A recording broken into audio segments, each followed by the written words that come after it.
बताइए क्या हाल है। ठीक है सर। ठीक। तो कल आप लोग का एज यूजुअल डाउट सेशन रहेगा जैसे रहता है। टाइमिंग अगर आप लोगों को दिक्कत होगा तो ऐसे ठीक है, वो टाइमिंग 3:30 से लेके 4 बजे तक, क्योंकि बहुत सारे बच्चे क्लास के टाइम से पहले कहीं रहते हैं, घूमते फिरते हैं, क्लास के टाइम में तो आना ही होता है। तो 3:30 से 4:15 तक आप लोगों का डाउट सेशन रहेगा, आ जाइएगा। जितनी देर का डाउट होगा उतनी देर हम रहेंगे, अवेलेबल रहेंगे, डाउट वगैरह पूछ लीजिएगा।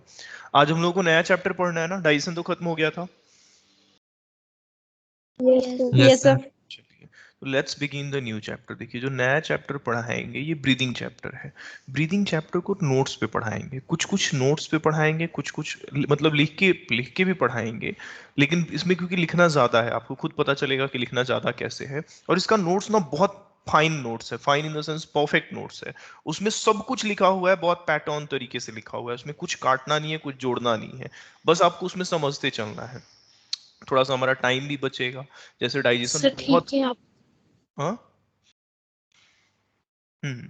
जैसे डाइजेशन क्या था ना, बहुत लेंदी चैप्टर था, तो उसमें टाइम बहुत लगा। एक बार आपने एनाटॉमी पढ़ी, फिर फिजियोलॉजी पढ़ा, और सिर्फ फिजियोलॉजी के बाद भी बहुत सारी चीजें थी, विटामिन था, पेम था, एनर्जी था। तो डाइजेशन में टाइम बहुत लगा है, उसको कॉम्पनसेट ब्रीदिंग में करेंगे। फिर अगला चैप्टर, मतलब हर चैप्टर का ना 20-30% कंटेंट नोट्स पे पढ़ेंगे, 20-30% लिख के पढ़ेंगे, बैलेंस्ड रखेंगे ताकि थोड़ा हमारा टाइम बचे। हालांकि मेरे पास सारे चैप्टर के हैंड रिटन नोट्स हैं, उससे आपको कोई लेना देना नहीं है। सॉरी। हाँ, चलिए अब हम लोग पढ़ते हैं बिना टाइम वेस्ट किए हुए, ठीक है। अगर आप लोगों को आज रिव्यू दीजिएगा आप लोग अपना, क्लास के बाद हम खुद ही मांग लेंगे आप लोगों से कि अगर लिख के नहीं पढ़ा रहे हैं तो क्या कोई दिक्कत हो रही है। इस पे मैं बात करूंगा, 1 घंटे के बाद मैं बात करूंगा कि किस तरह की आपने चेंज ऑब्जर्व किया है, उसके हिसाब से ही आगे काम किया जाएगा। अगर नहीं अच्छा लगेगा तो नहीं लिख के पढ़ेंगे, लिख के पढ़ेंगे, उसमें क्या है। आप लोग पैसा दिए हैं भाई, उसमें थोड़ी ना है कि जबरदस्ती थोपा जाएगा। पर एक ट्रायल है, मेरे पास नोट्स है, ऐसा मैं हर बैच में करता हूँ, थोड़ा बहुत 20-30% काम। थोड़ा सा इससे हमें हमारी सिलेबस को भी रफ्तार मिलेगा। और ऐसे जूलॉजी में ऐसा कुछ है नहीं, फिजियो जहां होगा मैं खुद लिख के पढ़ाऊंगा। देखो हमारा जो नेक्स्ट चैप्टर है, पढ़ा जाए ना। Yes sir. देखिए हमारा जो नया चैप्टर है ये है breathing and exchange of gases. देखिए breathing and exchange of gases आपके सामने है। देखिए अब आपके सामने दो टर्म्स लिखे गए हैं, एक टर्म लिखा गया है ब्रीदिंग, देखिएगा ध्यान से, यहाँ पे लिखा हुआ है ब्रीदिंग, और दूसरा लिखा हुआ है वेंटिलेशन। दूसरा टर्म है रेस्पायरेशन। देखिए ब्रीदिंग क्या होता है और रेस्पायरेशन क्या होता है, इसको समझाते हैं। जैसे मान लीजिए ये आप हैं, ध्यान दीजिएगा, ये आप हैं, यहाँ पे आपके सामने मैंने बना दिया। मान लीजिए आपने ऑक्सीजन अंदर लिया और एट द सेम टाइम आप CO2 बाहर निकालते हो। इसी चीज को, सिर्फ सांस लेना और निकालना, इसी चीज को ब्रीदिंग या वेंटिलेशन कहते हैं। ब्रीदिंग हमेशा वेंटिलेशन लिख के आता है। Simply intake of fresh oxygen and removal of foul air, जिसको CO2 कहते हैं, सांस लेना और छोड़ना ब्रीदिंग है या वेंटिलेशन है। लेकिन कह रहा है कि सर रेस्पायरेशन क्या है, तो बड़े ध्यान से समझिएगा। यहां देखिएगा, ये जो ऑक्सीजन आपने लिया, देखिए ये ऑक्सीजन आपको पता है लंग में जाता है, लंग से ब्लड में जाता है, और ब्लड से आपके सेल के पास जाता है। सेल इस ऑक्सीजन को ग्लूकोज के साथ मिला के आपके लिए बनाते हैं ATPCO2 प्लस H2O। कह रहा है कि सर हम लोग ना पढ़ेंगे एक चैप्टर पूरा का पूरा बॉटनी में जिसका नाम है रेस्पायरेशन। आप जानते हैं रेस्पायरेशन क्या होता है? ऑक्सीजन के प्रेजेंस में, आपने ये जो ऑक्सीजन लिया है इसके प्रेजेंस में फूड को, फूड बोले तो ग्लूकोज, जरूरत पड़ने पे फैट भी टूटता है, प्रोटीन भी टूटता है, पढ़ाए हैं आपको। फूड को जब ऑक्सीजन के प्रेजेंस में तोड़ा जाता है, तोड़ा जाता है ना, तो जैसे आप रेस्पिरेशन वो कहलाता है, उससे ATP मिलता है। बीच में आप जानते हैं कई सारे स्टेप्स होते हैं, जैसे ग्लाइकोलिसिस होता है या नहीं होता है, क्रेब्स साइकिल होता है या नहीं होता है, और ETS होता है या नहीं होता है, इलेक्ट्रॉन ट्रांसपोर्ट सिस्टम, बोलो। Yes sir. कह रहा है ये जो और इन सब में सारे रिएक्शन में बहुत सारे एंजाइम्स की जरूरत पड़ती है या नहीं पड़ती है, बोलो। कह रहा है रेस्पिरेशन क्या है, enzymatically controlled stepwise oxidation है फूड का, किस चीज का, फूड का, to form CO2 H2O and energy. This is what respiration means. Breathing का मतलब सिंपली सांस लेना छोड़ना, लेकिन उस एयर का यूटिलाइजेशन एनर्जी पर्पस के लिए, फूड को तोड़ने के लिए कहलाता है रेस्पिरेशन। क्लियर है ये बात? Yes, Yes, sir. sir. Let's move yes sir. कह रहा है अब, क्योंकि इस चैप्टर में एनसीईआरटी की बहुत सारी बारीकियां हैं जो मैं आपको सिखाने जा रहा हूं। एनसीईआरटी से बहुत सारे क्वेश्चंस पूछे जाते हैं, बहुत अच्छे अच्छे क्वेश्चंस पूछे जाते हैं। सबसे पहला ही क्वेश्चन एनसीईआरटी के इंट्रोडक्टरी पार्ट से पूछा जाता है, वो ये पूछा जाता है, ध्यान दीजिएगा, कि आखिर रेस्पायरेशन के स्टेप्स क्या हैं किसी भी हायर वर्टिब्रेट में। अब इस चीज को ना, एक मिनट रुक जाना, मैं बीच में एक आधा पेज ऐड कर लेता हूं। इस चीज को हम समझा देंगे, ये फोटो में रहेगा, रुक जाओ।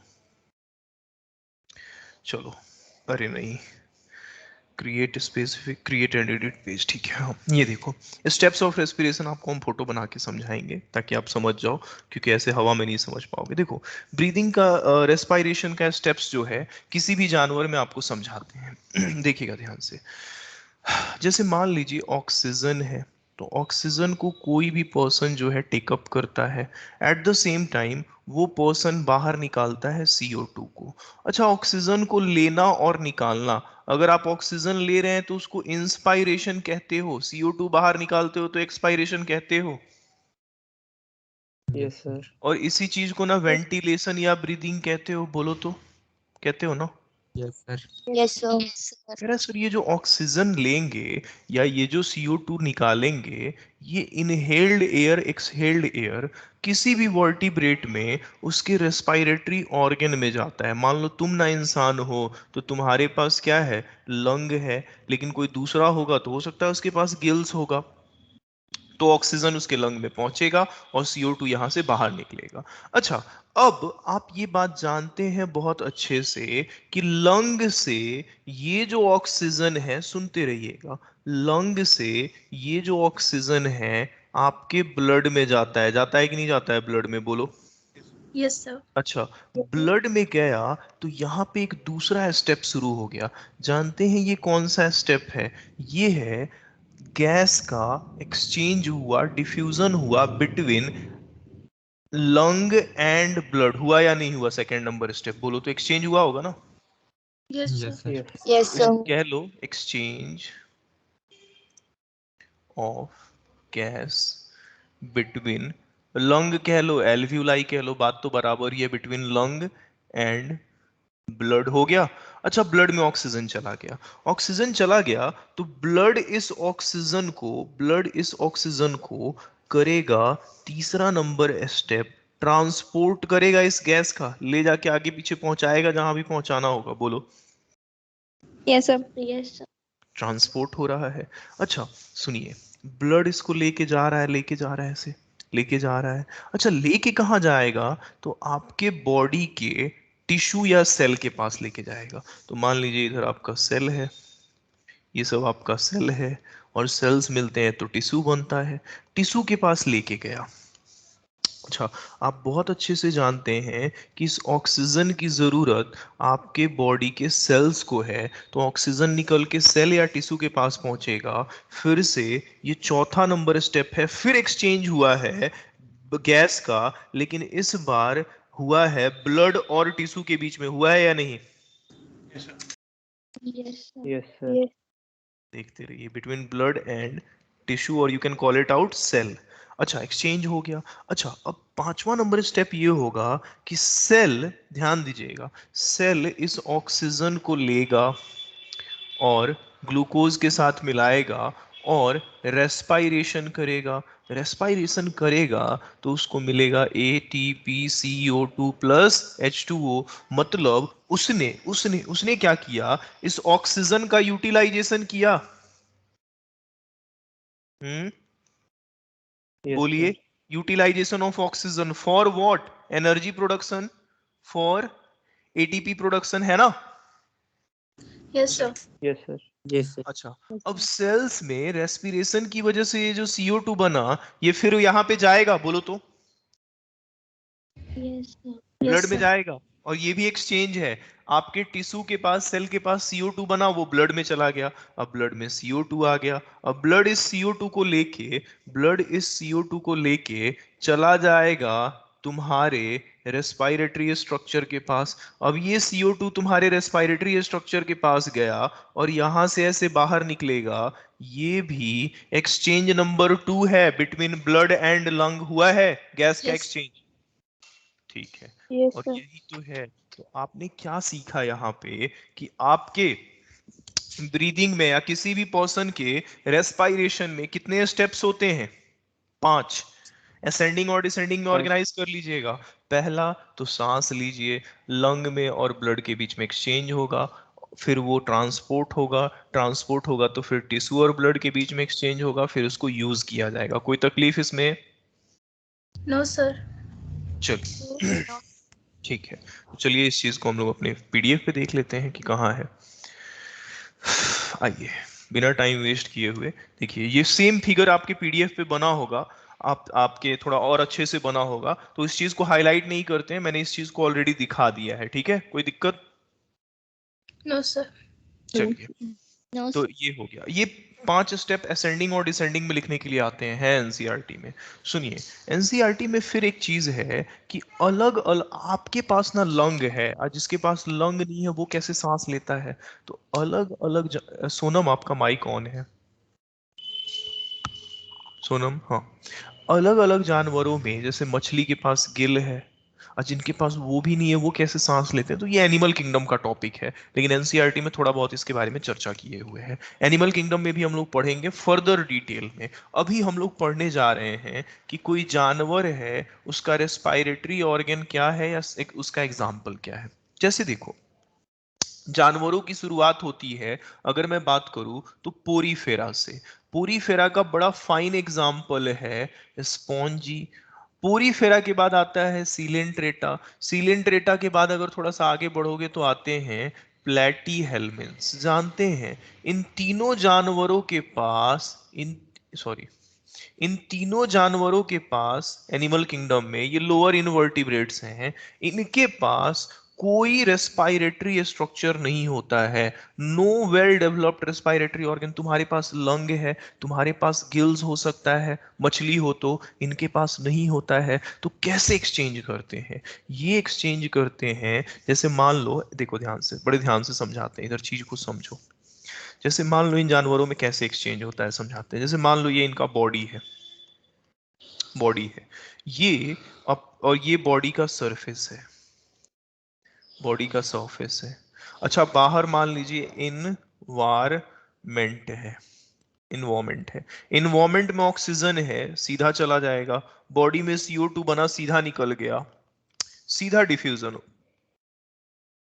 बॉडी सरफेस से exchange of gases occurs by simple diffusion from body surface. बस ऐसे ही होता है। कह रहा सर ये चीज हम में क्यों नहीं होता है? हमारा भी स्किन है सर, ये देखिए सर, ये स्किन है, बाहर हवा है सर, क्या जरूरत है सर सांस लेने का? यहीं से हवा काहे नहीं घुस जा रहा है स्किन में, और सीधा ब्लड में काहे नहीं चला जा रहा है? पहली बात तो ये जो आपकी स्किन की इपिथेलियम है, पढ़ाए हैं इपिथेलियम ए भास्कुलर होता है, कोई ब्लड की सप्लाई नहीं होती है, और वो भी ये मल्टी लेयर्ड इपिथेलियम है, तुम्हारी स्किन एकदम मोटा लेयर है, नीचे ब्लड वेसल्स हैं। देखो यहाँ पे डिफ्यूजन मेम्ब्रेन जो है ना, बहुत मोटा है, इसीलिए गैसेस तुम्हारे स्किन से घुसते नहीं है। ये तो घुस जाते हैं, डिफ्यूजन मेम्ब्रेन मोटा है, डिफ्यूजन पॉसिबल नहीं है। और ब्लड की कैपिलरी भी बहुत दूर है, वहां तक नहीं पहुंच पाता है। इन जानवरों में इनके बॉडी सरफेस से डायरेक्ट एक्सचेंज हो जाता है, डिफ्यूजन मेम्ब्रेन बहुत थिन होता है। कई जानवर ऐसे भी हैं जो स्किन से सांस लेते हैं, आगे पढ़ाएंगे, उनकी स्किन में ही ब्लड की कैपिलरी पाई जाती है, उनकी स्किन में ब्लड की सप्लाई रहती है, तो अभी डायरेक्ट एटमॉस्फेयर से कर लेते हैं। आप इसलिए नहीं कर पाते हैं क्योंकि यहाँ पे एवास्कुलरिटी देखने को मिलता है। समझ में आया? बोलिए तो। Yes, sir. Yes, sir. Yes, sir. चलिए Yes, sir. इधर देखिए, अगला है अर्थवर्म। देखिए अर्थवर्म को देखिएगा, अगर कभी अर्थवर्म को देखे होंगे बरसात के सीजन में जनरली दिखता है, तो मान लीजिए ये अपना अर्थवर्म है, सपोज कर लीजिए ये अपना अर्थवर्म है। आप देखिएगा अर्थवर्म का जो स्किन है बड़ा चिपचिपा होता है, नमी वाला होता है। देखें ऐसे स्किन जो है नमी वाला होता है। अभी अर्थवर्म हम लोग पढ़ेंगे भी, आपको पता ही है, मॉइस्ट होता है, थिन होता है, आप बोले हैं ना, उसका स्किन जो होता है, उसकी जो क्यूटिकल होती है, ऊपरी लेयर होती है, वो वास्कुलर होती है, बहुत इंपॉर्टेंट है। तुम्हारा एपिथेलियम ए वास्कुलर है बाबू, अगर होता ना तो डायरेक्ट एक्सचेंज तुम कर लेते, शायद पॉसिबल था, लेकिन यहाँ ए वास्कुलरिटी है, इसका वास्कुलर है तो सीधा एक्सचेंज हो जाता है। समझ में आया?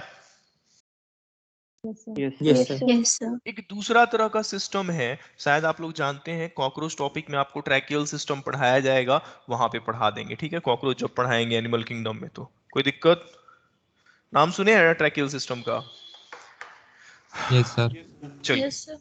आगे बढ़ते हैं। जैसे एक्वेटिक अर्थ्रोपोड, देखो कॉकरोच तो धरती पे रहता है, जमीन पे रहता है, लेकिन कई सारा कीड़ा है जो पानी में रहता है। जैसे तुम लोग नाम सुने होंगे झींगा मछली का, प्रॉन फिश का, प्रॉन है वो एक्चुअली एक अर्थ्रोपोडा है, क्रेफिश है, मोलस्का है, ये सब जो पानी में रहने वाला कीड़ा है, सभी सब कैसे सांस लेता है? तो इन लोगों के पास गिल जैसा, गिल प्लेट जैसा फिलामेंटस स्ट्रक्चर, और उसमें बहुत सारा ब्लड की सप्लाई रहती है, वास्कुलराइड स्ट्रक्चर पाया जाता है, उससे सांस लेते हैं। एनिमल किंगडम में हम लोग देखेंगे इनका रेस्पिरेटरी स्ट्रक्चर, फिलहाल बस नाम याद रखना है। वर्टिब्रेट में चले आइए। वर्टिब्रेट में क्या है, 2 मिनट का खेल है वर्टिब्रेट। कह रहा सर मछली किससे सांस लेता है? गिल से सांस लेता है, मछली चाहे बोनी हो या कार्टिलेजेनियस हो। एम्फीबिया पे चले आइए, देखिए एम्फीबिया में थोड़ा सा ट्विस्ट है। मेढक का जो बच्चा है, आप उसको देखिएगा, आप कभी कई बार पकड़ के लाते हैं मेढक के बच्चा को, क्या समझ के? मछली समझ के पकड़ के लाते हैं। मेढक का बच्चा कंप्लीट एक्वेटिक होता है, पानी में रहता है, और अगर कंप्लीट पानी में रहेगा वो, तो किस चीज से सिर्फ सांस ले सकता है? Gills. गिल्स। Gills से. यही मेढक को देखिए, मेढक पानी में भी रहता है, बाहर भी थोड़ा कूद फांद मचा लेता है। तो मेढक, मेढक का स्किन भी नमी वाला होता है, स्किन से तो हमेशा सांस लेते रहता है मेढक, ऑल द टाइम। जब पानी में जाता है तो स्किन से खूब सांस लेता है, बाहर निकलता है तो लंग से, बक्कल कैविटी से। उसके बाद मेढक के बाद आते हैं रेप्टाइल है, बर्ड है, मैमल है, ये सब लंग से सांस लेता है, सबके एग्जाम्पल लिखे गए हैं। थोड़ा सा कॉमन सेंस लगाइएगा तो इसका क्वेश्चन बहुत आराम से क्रैक हो सकता है। 1 मिनट रुक जाइए।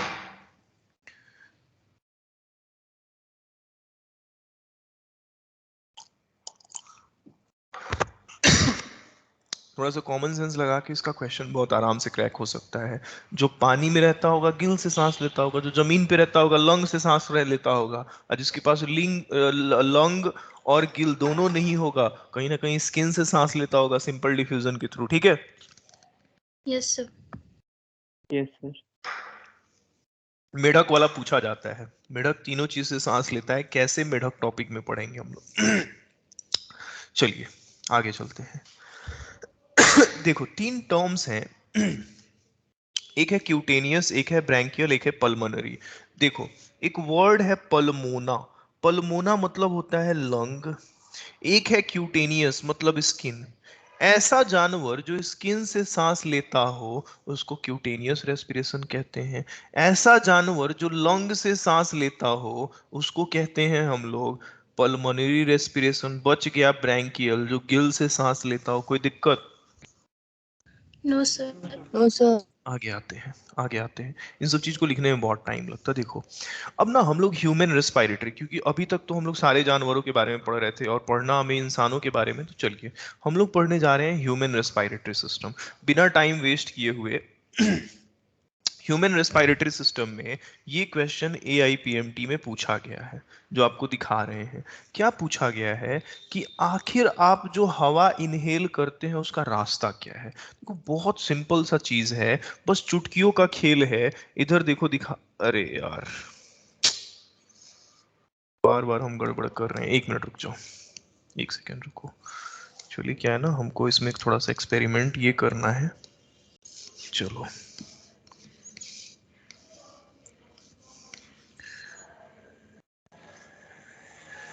अरे ठीक ठीक ठीक ठीक, ये भी जो तुम लोग वाला नोट्स था ये रहा। यहाँ देखिए रास्ता क्या है हवा का, वो ध्यान से समझिए, आपको समझा देते हैं। बहुत सिंपल है रास्ता, कोई बहुत ज्यादा टाइम आपको लगेगा नहीं, आप चुटकियों में समझ जाइएगा। आप खुद ही देख के कहिएगा कि हाँ सर, आप खुद रास्ता बताइए हमको, ठीक है? आप खुद रास्ता बताइए कि सर कैसे रास्ता है। सुनिए,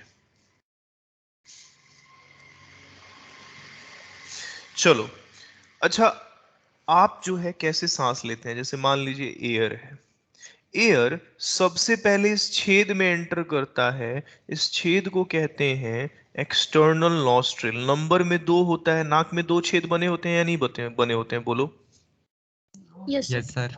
इसी को नेयर्स कहते हैं।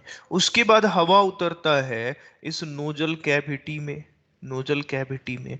नोजल कैविटी सेप्टम से सेपरेटेड रहता है 2 चैम्बर में, बीच में नाक में सेप्टम होता है, 2 चैम्बर में बांटता है।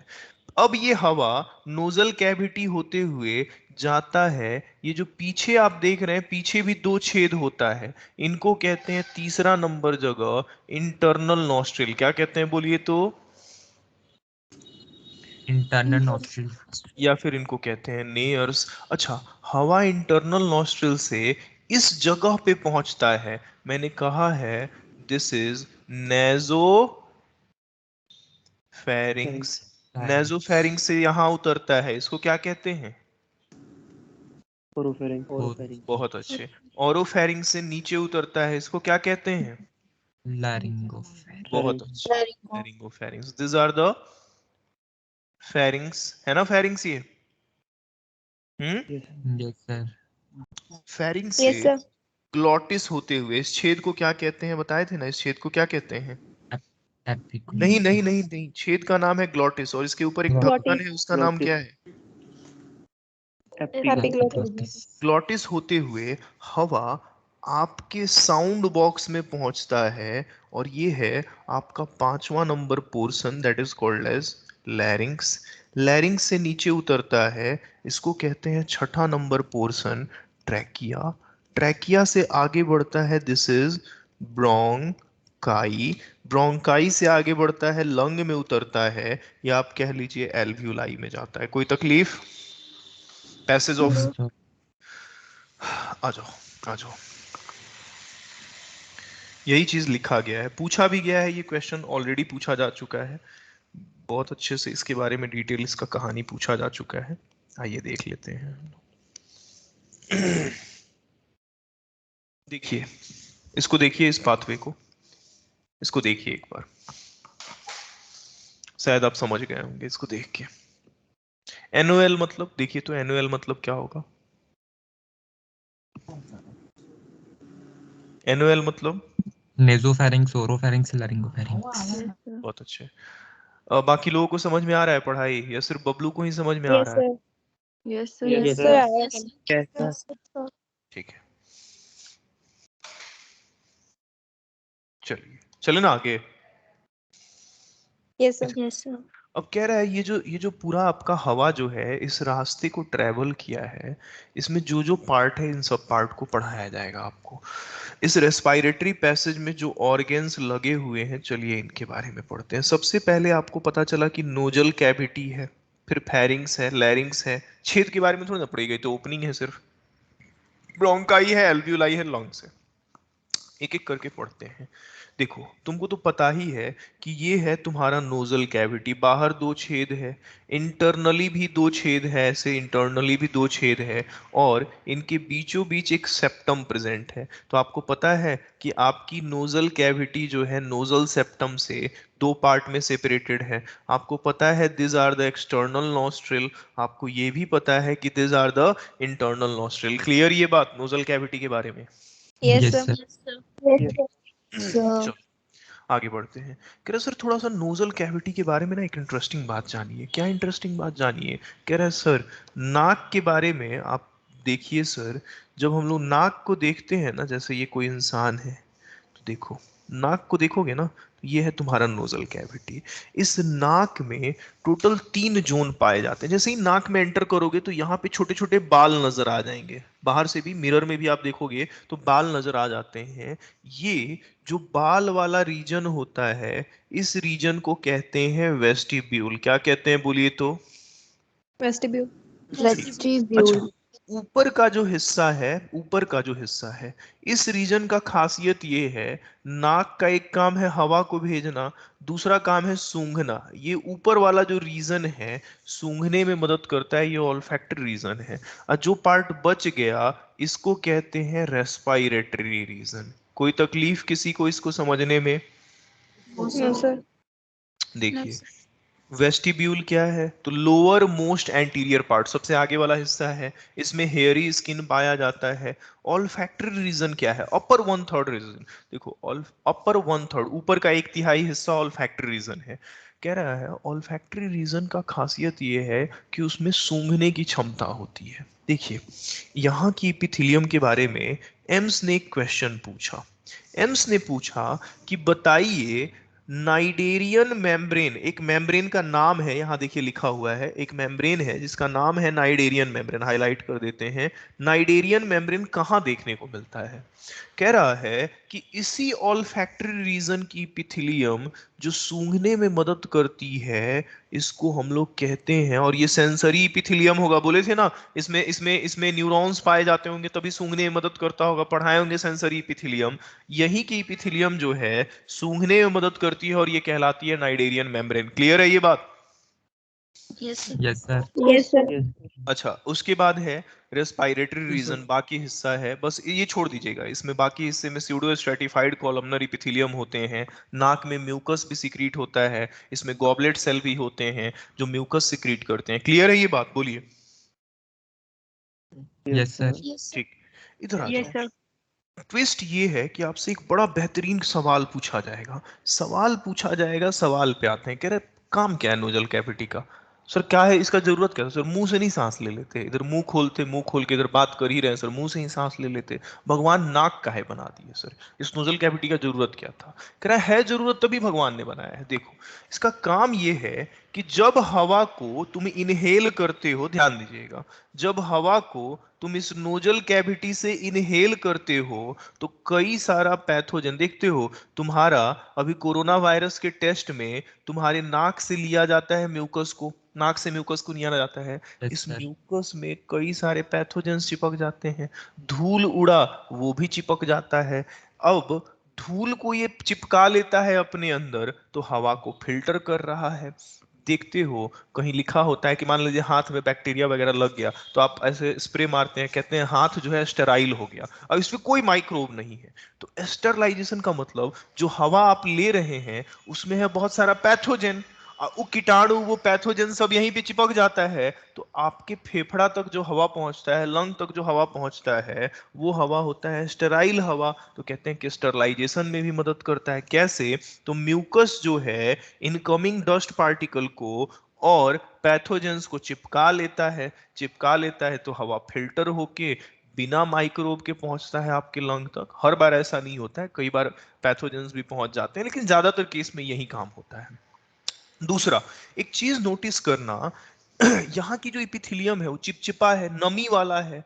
मान लो हवा बहुत रूखा हवा है, बाहर एकदम सूखा हवा है, ड्राई एयर है, और ड्राई एयर बहुत रफ होता है, तो जब ड्राई एयर इनहेल करोगे तो उस हवा को थोड़ा सा मॉइस्चरिंग भी किया जाता है, तो मॉइस्चरिंग भी करने का काम करता है। एक काम है कि सूंघने में भी मदद करता है, और सबसे इंपॉर्टेंट काम ये है, जैसे अभी ठंडा का टाइम है, ठंडा का टाइम है, मान लो ये तुम्हारा नाक है, ठीक, तुम्हारा नाक है, ठीक, ये नाक है, नीचे फेफड़ा है तुम्हारा, बाहर पता चला कि बाहर का टेम्परेचर 0 डिग्री सेल्सियस है, और 0 डिग्री सेल्सियस वाला हवा तुम इनहेल किए, एकदम ठंडा हवा, ठंडा हवा गया नाक में, लंग तक ये 0 डिग्री वाला हवा पहुंचा। अब इतना ठंडा हवा अगर फेफड़ा में पहुंचेगा तो आपका लंग डैमेज हो सकता है, उसको दिक्कत होगा। पहले इस हवा को आपकी बॉडी टेम्परेचर पे लेके आया जाता है 37 डिग्री सेल्सियस पे, इस हवा को, इनकमिंग एयर को बॉडी टेम्परेचर पे पहुंचाता है। नहीं है मेरी बात पे यकीन तो एक काम कीजिए, नाक के सामने हाथ रखिए, अभी विंटर सीजन है ही, हवा एक्सपायर कीजिएगा, देखिए गर्म हवा निकलता है, कभी नोटिस किए हैं? Yes, sir. ये Yes, गर्म sir. हवा, ये Yes, नोजल sir. कैविटी आपकी बॉडी टेम्परेचर भी हिलाने Yes, का sir. काम करता है। अब इस पे क्वेश्चन क्या ये पूछा जाएगा? नहीं, आपसे सबसे एक्सट्रीम लेवल का क्वेश्चन ये पूछा जाएगा कि एक इंसान है, उसका नाक दबा दिया गया, नाक बंद कर दिया गया, अब क्या किया गया, एक पाइप लगा के, सीधा एक पाइप इधर से लगा के सीधा ट्रैकिया में हवा डाला जा रहा है, बताइए उस इंसान में क्या समस्या देखने को मिलेगा?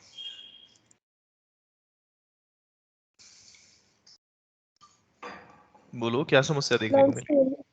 So lungs Lungs damage. damage. Lungs damage हो जाएंगे. डैमेज हो जाएगा, इन्फेक्शन लग जाएगा, ये कोई काम हो पाएगा? ये जितना काम पढ़े हो No, नहीं ना हो sir. पाएगा। तो ये क्वेश्चन तुमको मिलेगा कि किसी इंसान का नाक दबा के सीधा मुंह में अगर पाइप डाल के अगर ट्रैकिया तक हवा दिया जा रहा है तो क्या प्रॉब्लम होगा। तो ये नोजल कैविटी के फंक्शन से रिलेटेड क्वेश्चन आएगा, ठीक है।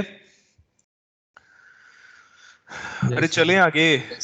Yes, sir. Yes, sir. Yes sir. देखो, फेरिंग्स तुमको ऑलरेडी पढ़ाया जा चुका है, तुम जानते हो, फेरिंग्स के बारे में पढ़ा चुके हैं आपको। आगे आइए, कह रहा है अगला है सर लैरिंग्स। पढ़ा जाए लैरिंग्स।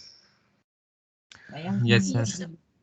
देखिए, ये है आपका ट्रैकिया, और यही ट्रैकिया में ध्यान दीजिएगा, ये है इसकी ओपनिंग जो है, बड़े ध्यान से समझिएगा, ये ओपनिंग कहलाती है ग्लॉटिस। इस ग्लॉटिस के ऊपर एक कार्टिलेजेनियस ढक्कन होता है, उसको कहते हैं एपिग्लॉटिस, ठीक। और ये पूरा हिस्सा लैरिंग्स कहलाता है। फिर नीचे अपना विंड पाइप शुरू हो जाता है। हालांकि वो भी विंड पाइप का ही पार्ट है, लेकिन सीन ये है कि इस लैरिंग्स में थोड़ा सा साउंड वगैरह प्रोड्यूस होता है। तो देखिए, लैरिंग्स का खासियत है कि ये मैमल्स का साउंड बॉक्स है। अच्छा, मैमल्स आवाज निकालते हैं तो लैरिंग्स साउंड बॉक्स हो गया। चिड़िया सब भी आवाज निकालती है, उसका साउंड बॉक्स साइरिंग्स कहलाता है। वो बोर्ड टॉपिक में डिटेल में पढ़ेंगे। कह रहा है कि सर एक बात जानते हैं, हमारे लैरिंग्स में 9 कार्टिलेजेस पाए जाते हैं, एनसीईआरटी में नहीं। काम कीजिए, खत्म, नहीं पढ़ना है आपको, पढ़ना ही नहीं, कुछ नहीं जानना है इसके बारे में, लेकिन फिर भी मैंने लिखा है तो बस सुन लीजिए, सुन के अच्छा लगेगा।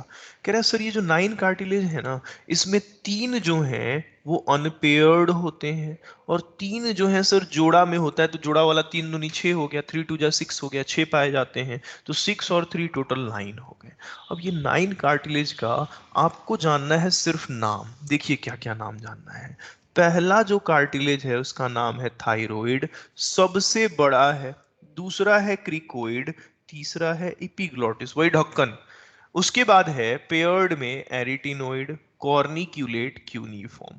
पहले तो नाम जान लीजिए कि जोड़ा वाला कौन है और बिना जोड़ा वाला कौन है, ये ध्यान रखना है। क्वेश्चन इस पे बेस्ड मिलेंगे, पेयर्ड कौन है, अनपेयर्ड कौन है। तो पेयर्ड है थायराइड, क्रिकोइड, एपिग्लॉटिस। अनपेयर्ड कौन है, सॉरी अनपेयर्ड ये तीनों है। पेयर्ड कौन कौन है, एरिटिनोइड, कॉर्निक्यूलेट, क्यूनिफॉर्म। दूसरा सवाल पूछा जाएगा कि ये जो 9 कार्टिलेजेस हैं, ये कौन सा टाइप है कार्टिलेज का। आपको 4 तरह का कार्टिलेज पढ़ाया गया है, hyaline, white fibrous, yellow elastic and calcified. ये 9 कार्टिलेज सिर्फ 2 ही कैटेगरी में फॉल करते हैं, हायालीन में और इलास्टिक में। देखो, जो तुम्हारा थायराइड कार्टिलेज है वो हायालीन है। इस पे ये एक्सट्रीम लेवल का क्वेश्चन है, इस ये भी नहीं पूछा जाता है, साइड बुक में क्वेश्चन मिलेंगे। थायराइड भी हायालीन है, इपिग्लॉटिस इलास्टिक है, पढ़ाए हैं आपको। आपका एरिटिनोइड हायालीन है, कॉर्निक्यूलेट इलास्टिक है, क्यूनिफॉर्म भी इलास्टिक है। अब ये सब याद नहीं रखिएगा, बस ध्यान रख लीजिए।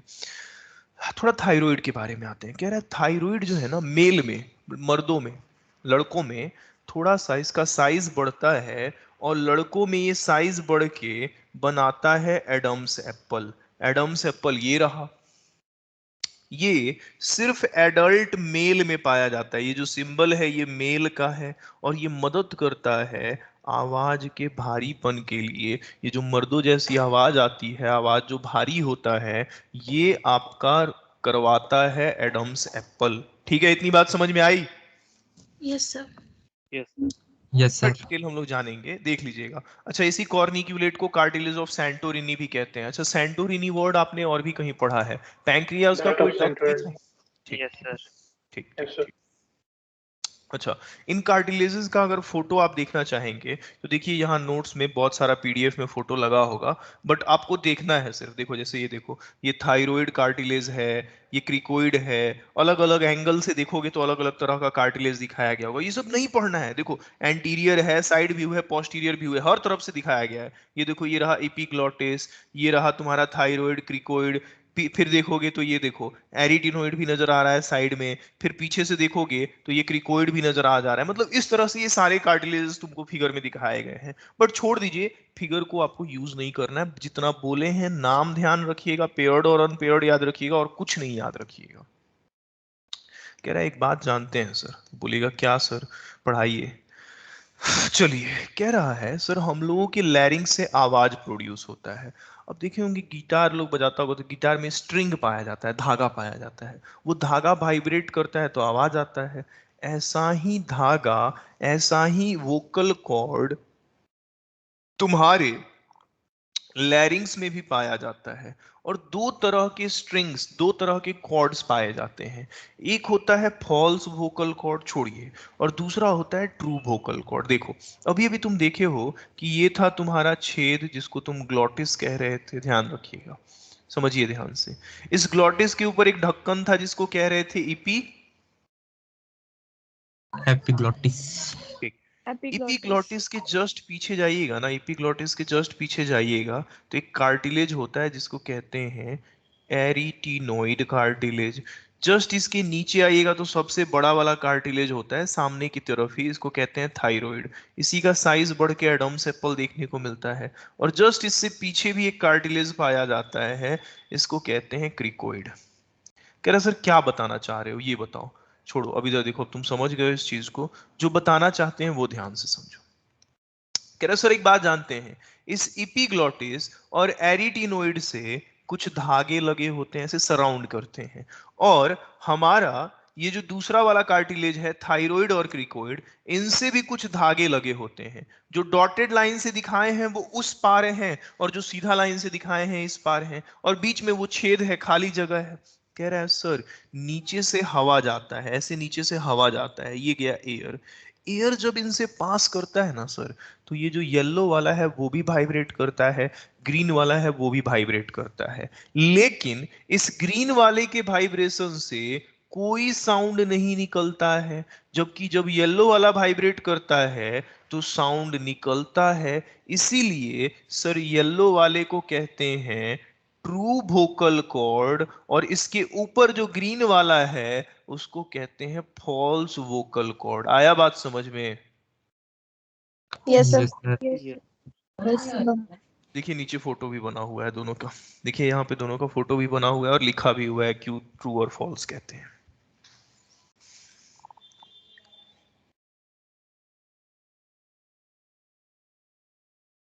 है लिखा हुआ।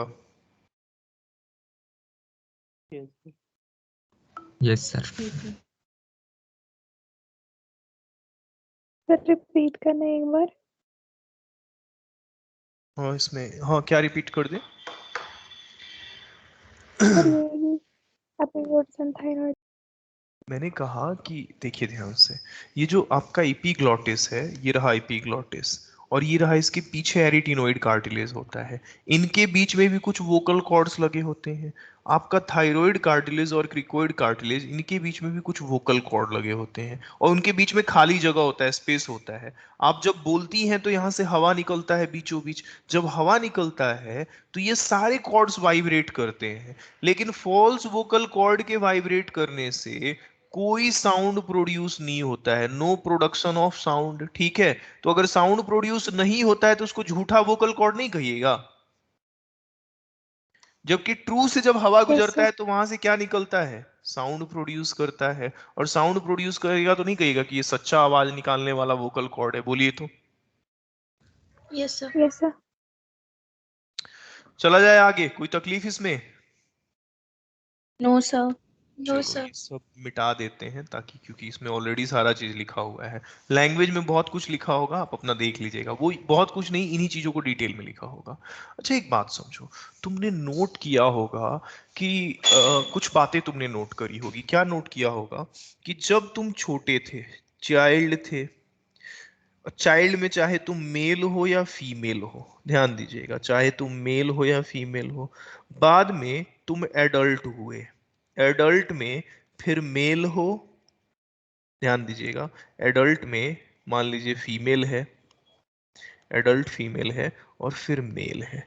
कह रहा है सर हमने एक चीज नोटिस किया है, सर जब हम लोग छोटे थे, चाहे लड़का था या लड़की था, घर के आसपास छोटा बच्चा होगा, तो उसका आवाज आप नोटिस किए होंगे, बड़ा सुरीला बोलता है, श्रिल वॉइस रहता है, एकदम पतला वो आवाज रहता है। छोटा छोटा बच्चा सब देखिएगा, लड़का लड़की की आवाज में ज्यादा अंतर नहीं रहता है, एकदम प्यारा प्यारा बोलता है सब, ऐसा नोटिस किए हैं?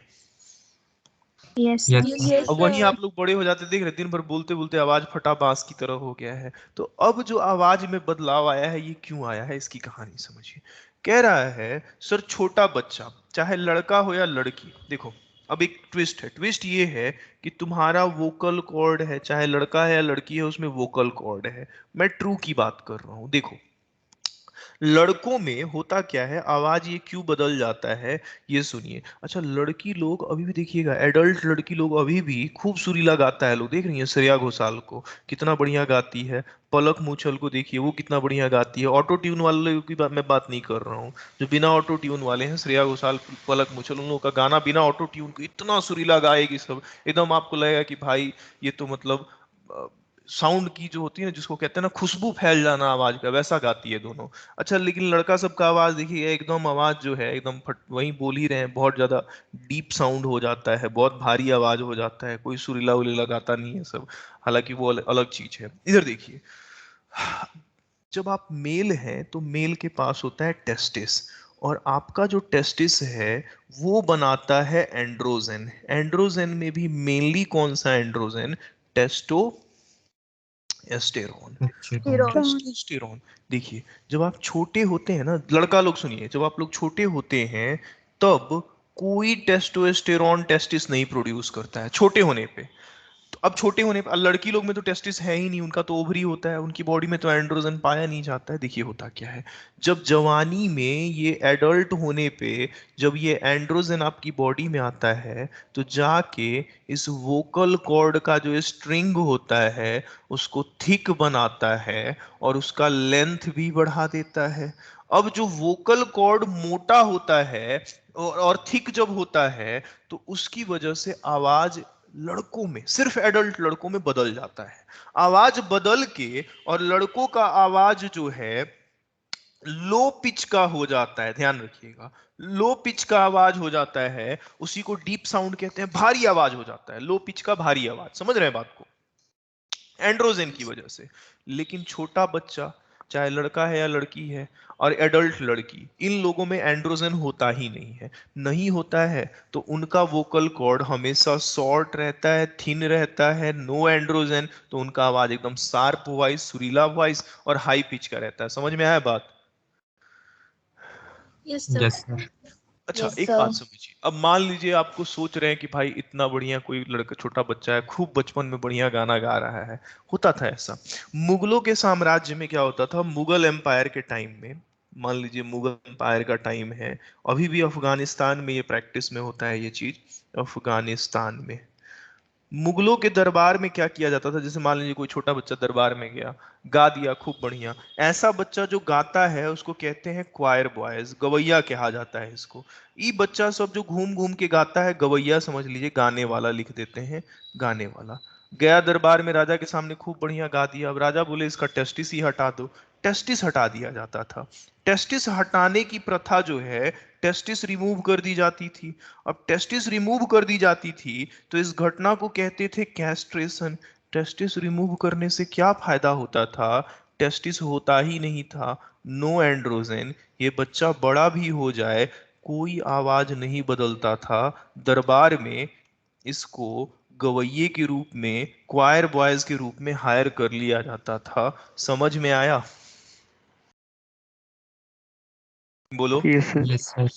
ये चीज अफगानिस्तान देख रहे हो भाई, मुगल एम्पायर सबका राजा सब कितना क्रूर था, इसीलिए अब ये अफगानिस्तान में सबको बोला है अभी, जो ये इंटरनेशनल कोर्ट वगैरह है, बोला ये प्रथा बंद कराओ भाई। बताओ ये कितना अत्याचार ही तो है। मान लो कोई बच्चा बढ़िया गा रहा है, उसका टेस्टिस ही हटवा दिया भाई, जाओ उधर हटाओ, बन जाओ गवैया पूरी जिंदगी। टेस्टिस हटाने की वजह से बहुत सारे साइड इफेक्ट देखने को मिल सकते हैं। एंड्रोजन ना होने से उस बच्चे में दाढ़ी, मूछ, आवाज नहीं आएगा, बच्चा हमेशा के लिए सेक्सुअली मैच्योर हो जाएगा, कोई स्पर्म का प्रोडक्शन नहीं होगा। हमेशा दरबार में उसको रानियों के आसपास रखा जाता था, गार्ड बना के, गाना भी गा के सुनाता था। अब कोई उसके अंदर तो सेक्सुअल क्षमता है नहीं, क्यों नहीं है, क्योंकि स्पर्म भी नहीं है, और एंड्रोजन ना होने की वजह से सेक्स डिजायर भी खत्म हो जाता है। तो वो मर्द मर्द रहा ही नहीं, मेल मेल रहा ही नहीं। एक तरह से आप कह लीजिए कि ये एक तरह से हैरेसमेंट है। ये चीज को, प्रथा को बंद भी किया गया मुगलों के टाइम के बाद, ये दरबार में पूरी दुनिया में बंद हो चुका है, अनटिल एंड अनलेस सेल्फ किसी की डिजायर ना हो। बात समझ में आ रही है? बोलिए। Yes, sir. Yes, sir. ऐसे कैस्ट्रेटेड मेल्स को मुगल एम्पायर के टाइम में रानियों के आसपास भी रखा जाता था गार्ड के फॉर्म में, और गवैया बना के भी रखा जाता था। क्लियर है ये बात? वापस आपको कहाँ पे ये चीज पढ़ाएंगे, ह्यूमन रिप्रोडक्शन में, ठीक। Yes, sir. देखो, कोई भी गिटार होता है तो उसका जो धागा होता है, देखते हो उसका स्ट्रिंग टाइट करता है सब या ढीला करता है सब, अलग अलग आवाज के लिए। तो स्ट्रिंग जो धागा है जितना ज्यादा टाइट रहेगा, टाइट मतलब जैसे मान लो कोई धागा है, जैसे मान लो ये धागा है और ये दूसरा धागा है, तो ये धागा जो है इसमें टेंशन ज्यादा है, अगर ये टाइट है तो टेंशन ज्यादा है, और इस धागे में टेंशन कम है। जैसे कोई धागा अगर ढीला है तो टेंशन कम होगा। तुम जानते हो अगर धागा को टाइट बांधोगे, देखते हो धनुष को, धनुष का धागा कितना टाइट रहता है, ऐसे बजाते हो तो उससे भी आवाज आ जाता है। वैसे ही आपकी पिच ऑफ साउंड डिटरमाइन होती है कि इन धागों में कितना ज्यादा टेंशन है। टेंशन अगर ज्यादा होगा तो आवाज का पिच भी ज्यादा होगा। क्लियर है ये बात? Yes, sir. Yes. Yes, sir. Yes, अच्छा, sir. Yes, sir. एंड्रोजन जब उसकी लेंथ बढ़ाएगा तो धागा ढीला हो जाएगा, धागा ढीला हो जाएगा तो पिच कम हो जाएगा। समझ रहे हो बात को? Yes, sir. Yes, sir. Yes, sir. चलो आगे चलते हैं, चला जाए ना आगे। Yes, sir. फोटो हटाओ, इस सब फोटो का आपको जरूरत नहीं है। 1 मिनट रुको जरा, पानी वानी पी लो तो फिर आगे पढ़ते हैं। कुछ पूछना है तो पूछ सकते हो। चलो तब तक वो वाला पेज दिखा देते हैं जो पढ़ाए हैं। 2 मिनट रुको, लगातार पढ़ाएंगे तो तुम लोग पगला जाओगे। देख लो, कुछ पूछना है बिल्कुल पूछ लो।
चला जाए आगे। Yes, sir. Yes, sir. Yes, sir. चलो, अच्छा, बाद उतरोगे, लैरिंग्स के बाद उतरोगे तो तुम पहुंचोगे ट्रैकिया में। कहाँ पहुंचोगे बोलो तो? ट्रैकिया में। ट्रैकिया को ही Trachea. कहते हैं विंड पाइप। हाँ, अब जरा रिव्यू भी आप लोगों से ले ही लें। ये बताइए, हम हैंड रेज करवाते हैं, कितने लोगों मतलब इसके साथ, इस सेटअप के साथ कॉम्पेटिबल हैं? कितने लोग कॉम्पेटिबल है? हैंड रेज कर लीजिए। हम नाम नहीं देख रहे हैं, बस हैंड रेज कर लीजिए जिनको कोई तकलीफ नहीं है, बिल्कुल कोई तकलीफ नहीं है, जिनको ठीक लग रहा है कि हाँ इस तरह से भी काम चल सकता है। ठीक है, 45 बच्चे हैं, 22, 24, ठीक है, 25। कोई दिक्कत नहीं। अरे भाई, हम पे एहसान नहीं करना है, कोई एहसान नहीं करना है मेरे ऊपर। आपको ठीक लगे तभी हैंड रेज कीजिए, नहीं ठीक लग रहा है तो कोई जोर जबरदस्ती वाला पढ़ाई नहीं है। ठीक है, 25 बच्चों को लग रहा है ठीक है। अच्छा, बाकी जो हमारे 20 बच्चे हैं, उनको ऐसा लग रहा है कि लिख के पढ़ाया जाता था तो ज्यादा मजा आता था, है ना? नो डाउट, उसका तो मजा है ही, लिख के भी पढ़ाया जाएगा। तो हैंड डाउन कर लीजिए आप लोग। बाकी बच्चे जो चाहते हैं लिख के पढ़ाया जाए, आपकी बातों का, आपकी भावनाओं का बिल्कुल बेशक ख्याल रखा जाएगा। बहुत जल्द वापस हम लोग लिख के भी पढ़ेंगे, जहां जरूरत होगी वैसे थोड़ा सा मैनेज करके पढ़ा जाएगा, थोड़ा सा उससे बैलेंस रहेगा। कुछ चैप्टर से एक आधा चैप्टर हमको नोट्स पे भी पढ़ाने दीजिएगा। 50% ही, ऐसा नहीं है कि सब कुछ ऐसे ही पढ़ाएंगे, लिख के भी पढ़ाएंगे, समझा दिया करेंगे नोट्स पे, उसको अंडरलाइन कर दिया करेंगे। ठीक है? सर जिन टॉपिक्स में सिर्फ रट्टा होता है सर वो आप नोट्स पे पढ़ा दो, लेकिन जिनमें समझाना होता है वो लिख के पढ़ा दिया तो। हाँ हाँ, वही चीज हम कह रहे हैं, वही Yes, sir. चीज कह रहे हैं। समझाने वाला सारा समझा दिया करेंगे और फिर नोट्स पे देखो, मेरा नोट्स जो है ना, पहले ये समझो, नोट्स जो है उसमें सब कुछ लिखा हुआ है, समझा के भी लिखा हुआ है, बना के भी लिखा हुआ है। ऐसे समझाने वाला पोर्शन हम समझा भी दिया करेंगे और वो नोट्स में ऑलरेडी तुम्हारे लिखा रहेगा, तो वहां पे दिखा दिया करेंगे। कोई ना, भी देखो 1-2 लेक्चर तक तुम लोग एक दो लेक्चर में अपना प्रॉपर फीडबैक देना, उसी के हिसाब से आगे बढ़ा जाएगा। देखो, ट्रैकिया के बारे में कह रहे हैं कि ट्रैकिया सिंगल है, बताने की जरूरत नहीं। ये देखिए, ये रहा आपका ट्रैकिया। जानते हैं ट्रैकिया, जैसे मान लीजिए आपका ओएसोफेगस है। अगर अगर ध्यान दो, अगर एक इंसान हम तुम्हारे सामने यहाँ पे बनाए, ध्यान दो, एक इंसान बनाए, तो चलो इसी के ऊपर एक इंसान बनाते हैं। नहीं, यहाँ नहीं बना सकते हैं, यहाँ बनाते हैं। मान लो एक इंसान है ये, ठीक, ये एक इंसान है। ये वाला तो ट्रैकिया है, इसके ऊपर इपीग्लॉटिस है। अच्छा, एक दूसरा ट्यूब भी है जिसका नाम है ओएसोफेगस। तुम जानते हो ओएसोफेगस कोलैप्सिबल है। कोलैप्सिबल का मतलब समझते हो? उसमें कोई रिंग नहीं है, सपोर्टेबल रिंग नहीं है। ऐसे दबाओगे ओएसोफेगस दब जाएगा, आराम से दब जाएगा। ऐसा पाइप है जो दब जाए, आराम से दब जाएगा ओएसोफेगस। लेकिन मान लो एक दिन रात को इधर ऐसे ऐसे पीछे पीठ ऊपर करके सोए हुए थे, ऐसे गला रखे हुए थे तकिया पे, पता चला कि भगवान तुम्हारे ट्रैकिया में कोई कार्टिलेज का सपोर्ट ही नहीं दिया, ऐसे ट्रैकिया दब गया, मरमरा गया। ऐसा होता है क्या कि मरमरा जाते हो तुम लोग? ऐसे सो गए, इधर गला दब नो गया, मर सर, गए? नहीं नो होता है। सर। नो अब सर। नहीं काहे होता है? तुम्हारा जो ट्रैकिया है ना बाबू, आगे की तरफ से इसमें एक सी शेप का कार्टिलेज पाया जाता है। आधा कार्टिलेज होता है, अधूरा कार्टिलेज होता है, इनकम्प्लीट इनकम्प्लीट कार्टिलेज पाया जाता है। देखो ये सी शेप्ड कार्टिलेज पाया जाता है। पीछे की तरफ से ये इनकम्प्लीट रहता है। अच्छा, बताएंगे पीछे की तरफ से इनकम्प्लीट क्यों होता है? पीछे की तरफ से ये क्यों नहीं कंप्लीट होता है? सर क्योंकि सर Vertebral column? ओसोफेगस होता है, पीछे? ओसोफेगस होता है सर, उसमें मूवमेंट होगी ना पेरिस्टाल्सिस। हाँ, बहुत अच्छे, सही कह रहे हैं। देखिए इधर सुनिए, अगर ये कार्टिलेजिनियस रिंग, बबलू सही बता रहे हैं, अगर ये कार्टिलेजिनियस रिंग पूरा रहता, मान लो ऐसे पूरा रहता, ऐसे गोल गोल रिंग रहता, तो होता क्या कि जैसे मान लो खाना गया तुम्हारे ओएसोफेगस में, ओएसोफेगस में खाना गया। अब ओएसोफेगस के जस्ट बगल में अगर देखोगे, ध्यान देना, ओएसोफेगस के जस्ट बगल में तुम्हारी रीढ़ की हड्डी है, वर्टिब्रल कॉलम है या नहीं? है पीछे, ओएसोफेगस के पीछे है।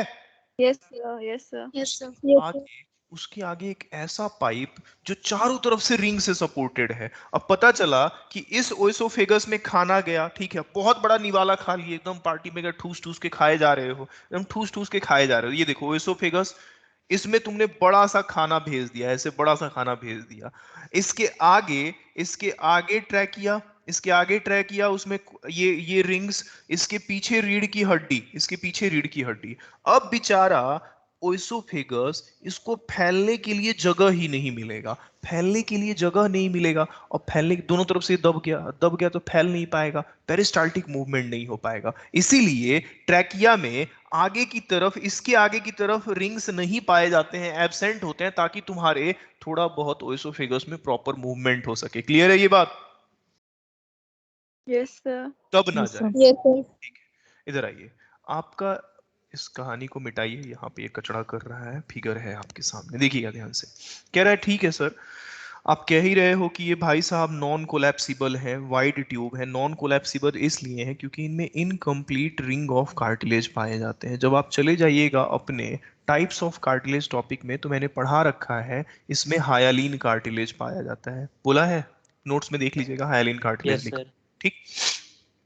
कह रहा है कि सर इधर देखो, जैसे इधर देखना ध्यान से, जैसे मान लो, ध्यान दो, जैसे मान लो ये तुम हो, ठीक, और ये तुम्हारा यहाँ देखना ध्यान से, ये तुम्हारा ट्रैकिया शुरू हुआ।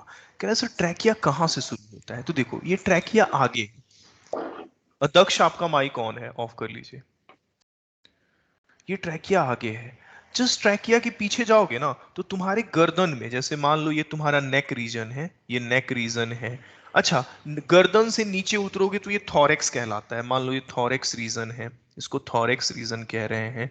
थॉरेक्स से नीचे उतरोगे तो एब्डोमेन होता है, एब्डोमेन होता है। कह रहा है एक बात जानते हैं सर, गर्दन में पीछे की तरफ, गर्दन में पीछे की तरफ पढ़ाएंगे लोकोमोशन एंड मूवमेंट में, 7 रीढ़ की हड्डी होती है। मान लीजिए ये V1 है, V2 है, V3 है, ऐसे सीरीज में कितने बोन्स होते हैं जरा बताओ तो? 7 वर्टिब्रा 7, होते हैं। अच्छा, यस इन सर, रीढ़ की हड्डियों को गर्दन में होते हैं, इसलिए इनको कहते हैं सर्वाइकल। क्या कहते Cervical. हैं बोलिए तो? सर्वाइकल वर्टिब्रा कहते हैं। सुनो, सर्वाइकल। कह रहा है इधर पहला होगा, पहला, दूसरा, तीसरा, चौथा, पांचवा, छठा। छठे नंबर से, छठे नंबर के जस्ट आगे देखोगे तो तुम्हारा ट्रैकिया शुरू हो जाता है। ट्रैकिया C6 से शुरू होता है, सर्वाइकल के छठे नंबर वर्टिब्रा से। क्लियर है ये बात? Yes sir. अच्छा, गर्दन से शुरू होता है, नीचे उतरता है तुम्हारे सीने में, थॉरेक्स में। अच्छा, थॉरेक्स में जाओगे ना, तो थॉरेक्स में टोटल 12 रीढ़ की हड्डियां पाई जाती हैं, T1 से लेके T12 तक 12 रीढ़ की हड्डियां पीछे पाया जाता है, पीछे। उनको हम लोग थोरेसिक वर्टिब्रा कहते हैं। उसमें पांचवें नंबर पे 5वें नंबर पे T5 पे ये 2 पार्ट में टूट जाता है। देख रहे हैं 2 पार्ट में टूट गया है, ब्रांच कर गया है 2 पार्ट में। Yes sir. Yes, sir. बहुत अच्छे। तो तुमने क्या देखा? देखो तो एनसीईआरटी की एक लाइन उधर मैंने बॉक्स अप करके लिख रखा है, बहुत खूबसूरत लाइन है, गारंटेड सवाल पूछा जाएगा। Starts from C6 vertebra and get branched at T5 vertebra. कोई तकलीफ इसमें? No no sir. Sir. No, sir. चलो अब ना मैं एक्चुअली मैं सोच रहा हूँ इस चीज को मैं बनाऊं अब, क्योंकि मेरे को बनाना मेरी मजबूरी हो जाएगी, नहीं बनाएंगे तो मजा नहीं आएगा पढ़ने का। फिर से मैंने गलत बटन दबा दिया, रुको, बड़ा लफड़ा है। बनाना है क्योंकि बनाएंगे तो तभी जाके आपको कुछ मजा आएगा पढ़ने में। इधर आइए, इधर आइए। चलिए अब हम लोग थोड़ा लंग के बारे में आपको बना के ही दिखाते हैं, देखना। चलो ध्यान से देखिए, आपके सामने मैं बनाने जा रहा हूँ पूरा respiratory structure, human respiratory structure. एक रफ स्केच बनाने जा रहे हैं, आप आराम से समझिएगा, आपको समझ में आ जाएगा। देखिए ये है एक ढक्कन जिसका नाम है एपिग्लॉटिस, ये आपके लैरिंग्स का पार्ट है, यही है लैरिंग्स। लैरिंग्स से आप नीचे उतरिएगा तो एक ट्यूब पाया जाता है, रुकिए थोड़ा सा लैरिंग्स छोटा बनाने दीजिए, होल्ड ऑन। लैरिंग्स से नीचे उतरिएगा तो एक ट्यूब पाया जाता है, थोड़ा वाइडर ट्यूब मैंने बना दिया है। इस ट्यूब का नाम है ट्रैकिया। ट्रैकिया मैंने अभी अभी कहा C6 से शुरू होता है और T5 पे ब्रांच करता है। ट्रैकिया में इनकम्प्लीट रिंग्स पाए जाते हैं जिनको हम लोग सी शेप्ड कार्टिलेजेस कहते हैं। आपका ट्रैकिया जो है, बड़े ध्यान से समझिएगा, 2 पार्ट में ब्रांच करता है। एक जो है ब्रोंकाई, इधर प्राइमरी ब्रोंकाई, और देखना ध्यान से, आपका जो ट्रैकिया है बड़े ध्यान से समझिए, थोड़ी सी इसकी फिजियोलॉजिकल एस्पेक्ट हम समझा रहे हैं, यहां ध्यान से समझो। 2 पार्ट में ब्रांच करता है। अच्छा, इनको हम लोग कहते हैं प्राइमरी ब्रोंकाई, एक लेफ्ट और एक राइट।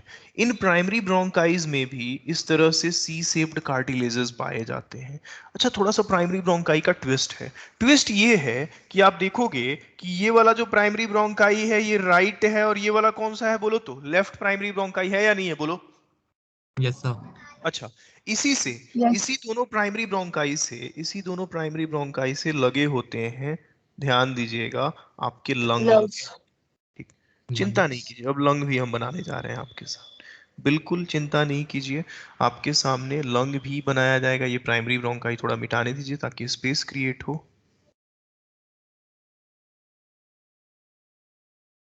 एक सेकेंड रुक जाइए।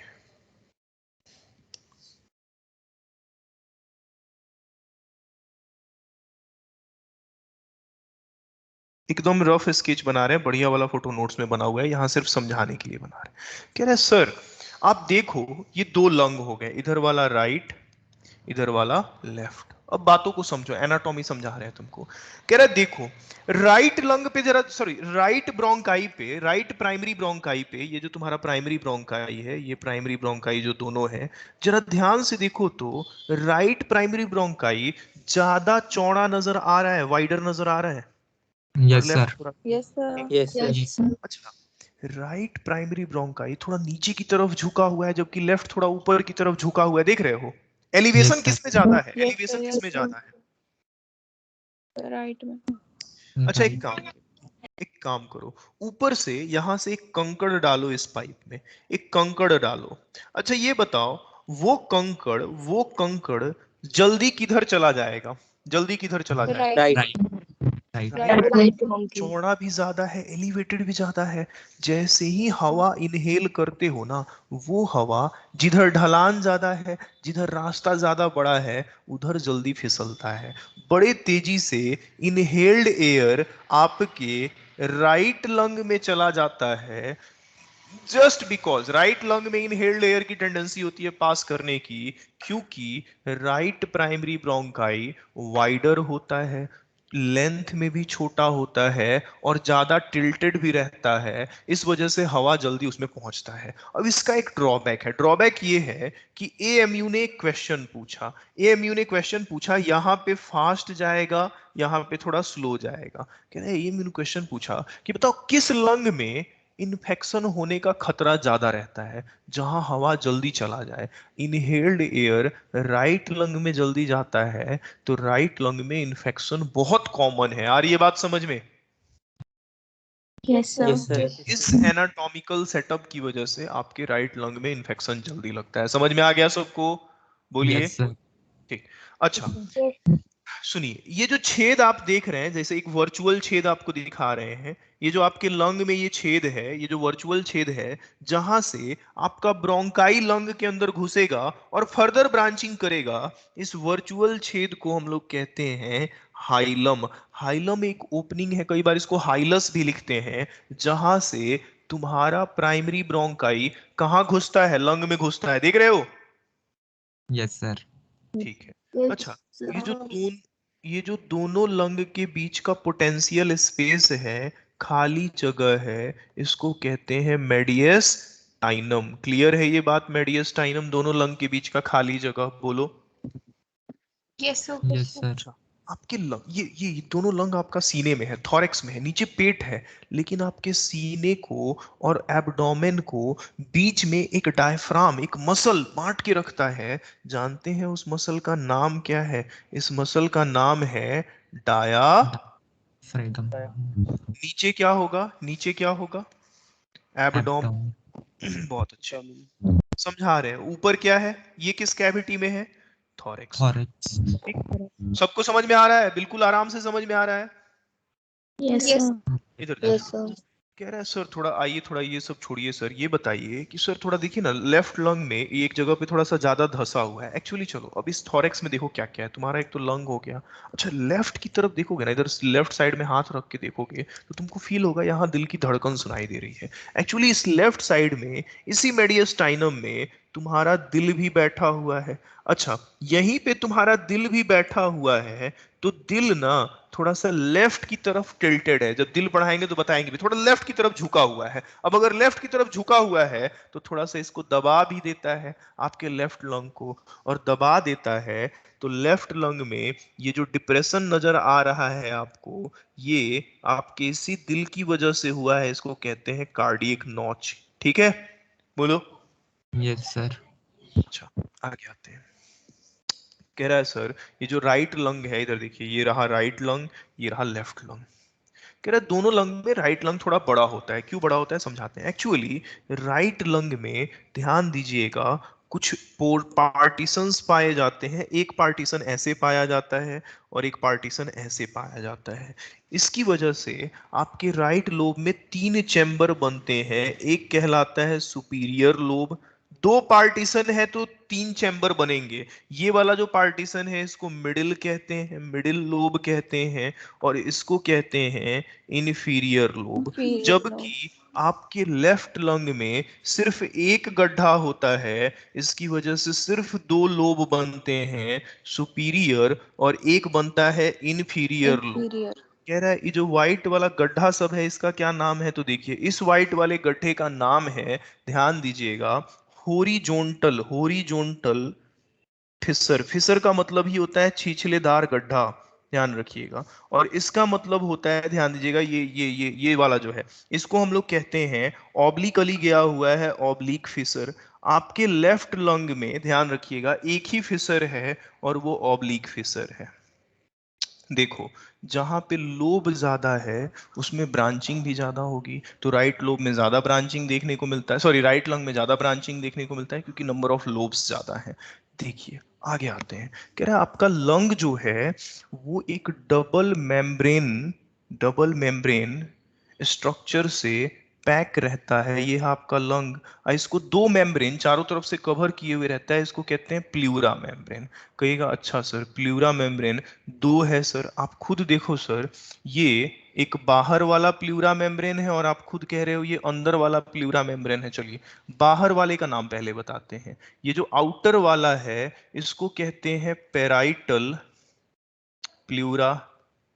अच्छा, ये जो कितने प्लूरल मेम्ब्रेन है जरा बताइए? तो 2 हैं। और ये जो अंदर वाला है, ये जो अंदर वाला है, ध्यान रखिएगा, इसको कहते हैं विसरल प्लूरा। कोई तकलीफ पेराइटल और विसरल प्लूरा में? ये अंदर है, बोलिए तो।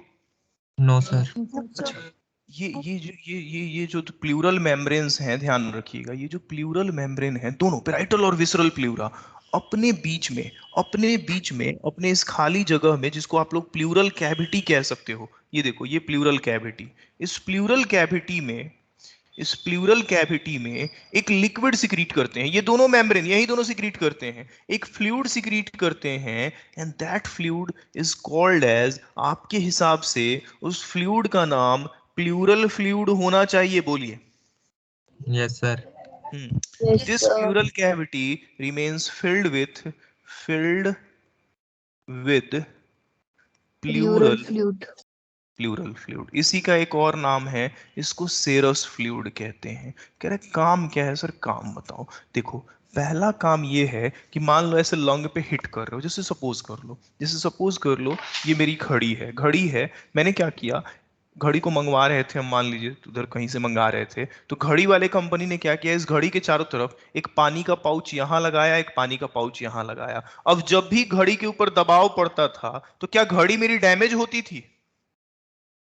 No sir. नहीं डैमेज होती थी, क्योंकि वो सारा फोर्स किस पे डिस्ट्रीब्यूट हो जा रहा है, पानी पे। मतलब जब आप लंग को हिट करोगे तो क्योंकि इसके चारों तरफ एक फ्लूइड भरा हुआ है इसके मेम्ब्रेन में, मतलब आपको नहीं लगता है this fluid is acting as a shock absorber, बोलिए तो। Yes, sir.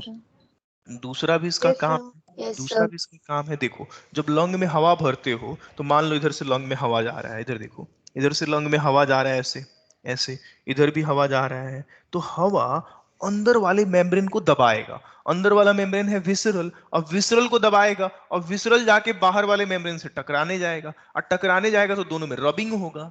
लेकिन दोनों में रबिंग को रिड्यूस करना है तो उसके बीच में ये ल्यूब्रिकेंट की तरह काम करता है। ये किसकी तरह काम करता है, बोलिए तो?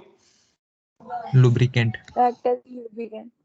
ल्यूब्रिकेंट की तरह काम करता है और फ्रिक्शन को रिड्यूस करता है। दोनों जब इन्फ्लेशन होता है तो दोनों मेम्ब्रेन के बीच में फ्रिक्शन को कम करता है, वरना इरोजन होगा। समझ रहे हैं बात को? Yes, sir. Reduces friction during inspiration. कोई तकलीफ? No, sir. आगे आते हैं। कह रहा है सर एक बात समझिए, देखिए ध्यान से, आपको एक चीज समझाते हैं, थोड़ा सा इसका एक वर्चुअल डायग्राम बनाते हैं।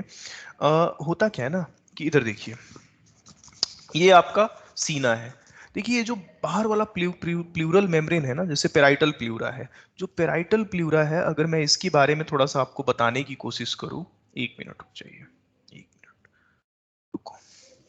ये जो पेराइटल प्लूरा है, अगर मैं इसके बारे में बताऊं आपको, पेराइटल प्लूरा के बारे में, तो ये ना आपके सीने के दीवाल से लगा होता है, जस्ट इसके अंदर वाला जो दीवाल है इससे जुड़ा हुआ होता है parietal pleura. Parietal pleura attached होता है, अटैच्ड टू चेस्ट वॉल, और ये जो विसरल प्लूरा है ये जुड़ा होता है लंग के दीवाल के साथ, अटैच्ड टू लंग वॉल। अब आपको थोड़ा कम समझ में आया है, मेरे को पता है कम समझ में आया है, कोई बात नहीं, इसको हम दूसरे तरीके से दिखा देते हैं। जैसे मान लीजिए ये कोई पर्सन है, ध्यान दीजिएगा, ये इसके दोनों लंग्स हैं, इधर देखिए, इसका एक दूसरा सेटअप आपको बनाते हैं।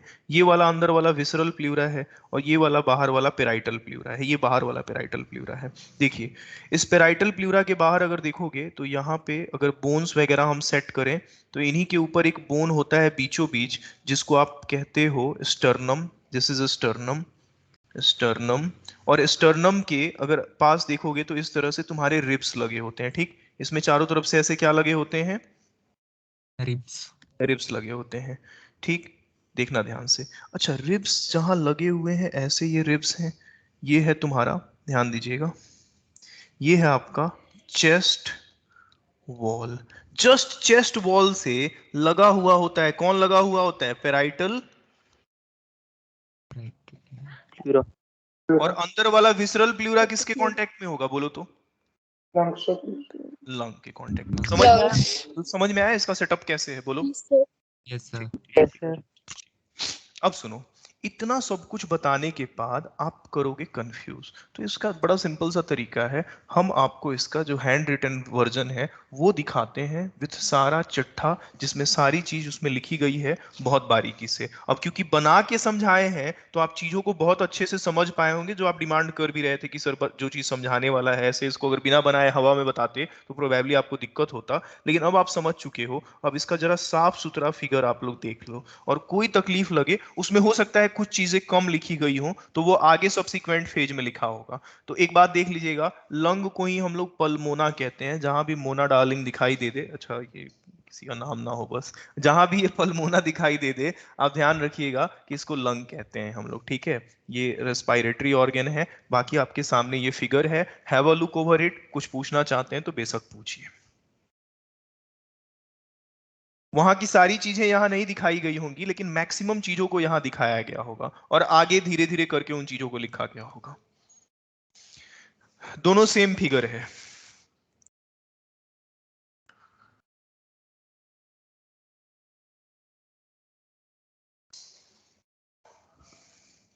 ठीक है सर।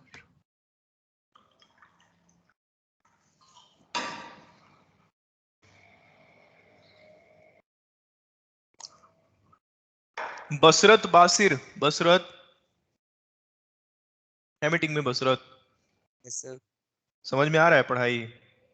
Yes sir. ठीक है। बाबी, बारबी आपको समझ में आ रहा है पढ़ाई? Yes, sir. चलिए अच्छी बात है, बातें समझ में आनी चाहिए। अब देखो वही चीज अगर सिर्फ इस पे पढ़ाते तो शायद आपको थोड़ा दिक्कत होता। इस इन चीजों को जहां बनाने की जरूरत होगी हम बना दिया करेंगे। हाँ, वो जो ट्रैकिया वाला बात बताए हैं, ब्रोंकाई वाला, देखो यहाँ पे लिखा हुआ है, अलीगढ़ मुस्लिम यूनिवर्सिटी का वो क्वेश्चन भी लिखा गया है, राइट और लेफ्ट के बारे में डिफरेंस भी लिखा गया है। याद नहीं रखिएगा, ये सब याद नहीं रखिएगा, क्योंकि एएमयू अब होता नहीं है तो क्वेश्चन भी आपसे नहीं पूछा जाएगा। लेकिन देखिए वो बात भी लिखा हुआ है कि इन्फेक्शन कहाँ ज्यादा कॉमन होता है, सब लिखा हुआ है। देखिए एक बार पढ़िए तो इसको।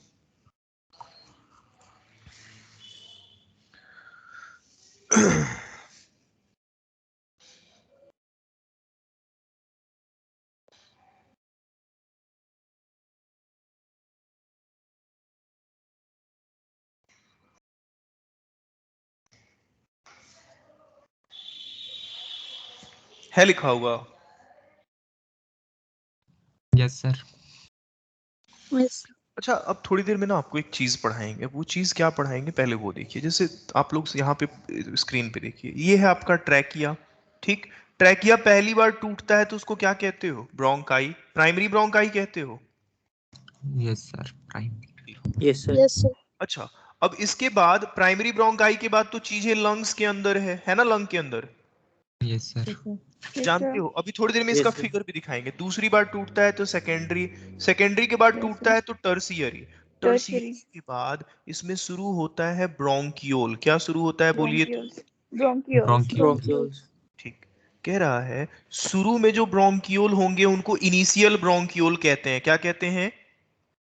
Initial bronchioles. Initial bronchiole. Initial ये bronchiole. ब्रोंक ये ब्रांचिंग फर्दर चलती रहेगी, फर्दर चलती रहेगी, बाद में जाके बनेगा फाइनल ब्रोंकियोल, और फिर वो एल्व्यूलाई वगैरह में खुलेगा। एक बात समझो, तुम मेरे से पूछो कि सर ये जो कार्टिलेज थे सी सिप के, ये कहाँ कहाँ पाए जाते हैं? ट्रैकिया में पाए जाते हैं, प्राइमरी ब्रोंकाई में, सेकेंडरी ब्रोंकाई में, टर्शियरी ब्रोंकाई में, और शुरू के कुछ ब्रोंक्यूल्स में। उसके बाद नहीं। ये मैं नहीं, आपकी एनसीईआरटी कह रही है। एक बहुत खूबसूरत लाइन है एनसीईआरटी का जो आज तक नहीं पूछा गया है, द वॉल ऑफ ब्रोंकाई। सिर्फ ब्रोंकाई ही नहीं, ट्रैकिया भी। The wall of trachea, bronchi and initial bronchioles have C shaped cartilaginous support. Clear है ये बात? Yes, sir. Yes, Yes, sir. sir. अच्छा, इधर देखिए, यस सर। मैंने लिखा है कि हर एक प्राइमरी ब्रोंकाई फिर से रिपीटेड डिवीजन करके सेकेंडरी टर्शियरी ब्रोंक्यूल्स बनाता है, जो कि फाइनली एल्व्यूलाई में खुलते हैं। वो थोड़ी देर में अभी पढ़ाएंगे। ये सारा बात समझ में आया जो बताना हम चाहते हैं? Yes, sir. Yes, sir. चलिए लेट्स मूव फॉरवर्ड। लंग आपको मैंने पढ़ा दिया। अच्छा देखिए, लंग के बारे में कुछ कुछ कहानी लिखा गया होगा, ये सब बच्चों वाली का कहानी है कि लंग कैसा होता है, इलास्टिक होता है, स्पॉन्जी होता है। कलर कैसा होता है, ब्राउन या पिंक जब आप छोटे होते हैं। लेकिन दुनिया में सिर्फ धुआं ही धुआं है, बाहर जाइए धुआं, उधर जाइए इधर, एयर एयर की क्वालिटी कितनी खराब हो चुकी है आपको पता ही है। तो इतना ज्यादा दिल्ली में जो रहने वाले हैं डेली 60 सिगरेट के बराबर धुआं इनहेल करते हैं, तो सिगरेट पीने की जरूरत ही नहीं है, अमर है वो। दिल्ली वाले ऑलरेडी इतने हाईली इवॉल्व ऑर्गेनिज्म है जितना आप और हम नहीं है। वो समझ रहे, उतने धुआं में वो रह ले रहे हैं, तो वो आपसे बहुत ज्यादा आगे पहुंच चुके हैं। 60 सिगरेट के बराबर अगर धुआं वो इनहेल करते हैं बाहर निकलने पे पूरे दिन में, तो आप समझ ही सकते हैं उनके फेफड़ों का क्या हाल होगा। वो फिल्म देखते होंगे तो कोई इंसान होगा जिसको लंग कैंसर हुआ होगा, मुकेश होगा शायद नाम, और उसका लंग ऐसे निचोड़ता होगा तो मिलेगा Yes, इतना yes, टार yes. मिलेगा। हाँ, इतना टार ये क्या है भाई? आप खाना बनाते हैं तो किचन के स्लैब पे ब्लैक कलर का कुछ स्ट्रक्चर जमा होता है, बिल्कुल वही कार्बन डिपोजिशन जब तुम हवा इनहेल कर रहे हो तो तुम्हारे फेफड़े में भी जमा होगा, तो एकदम मॉटल्ड ब्लैक कलर का हो जाएगा तुम्हारा फेफड़ा जवानी में। अगर ज्यादा ऐसे खराब, जब मान लो इधर तुम लोग इधर जम्मू वाले हो, उधर बहुत सारा बच्चा उधमपुर पठानकोट वाला है सब, उधर बढ़िया बढ़िया जगह पे रहता है पहाड़ी इलाका में, तो वहां पॉल्यूशन थोड़ी ना है। वो लोग का एकदम दिल एकदम पिंक होगा, सदाबहार ब्राउन कलर का होगा अभी भी। तो अब डिपेंड, उसमें भी मान लो बीड़ी पी रहा होगा, कश्मीरी बच्चा सब खूब बीड़ी पीता है सब, उस सब का लंग तो हो ही गया होगा काला। तो देखिए, कश्मीरी बच्चों में एक गलत लत है उनके, में देखा है मैंने, ये चीज ऑब्जर्व किया है, आप लोगों ने भी ऑब्जर्व किया होगा कि सिगरेट खूब पीते हैं।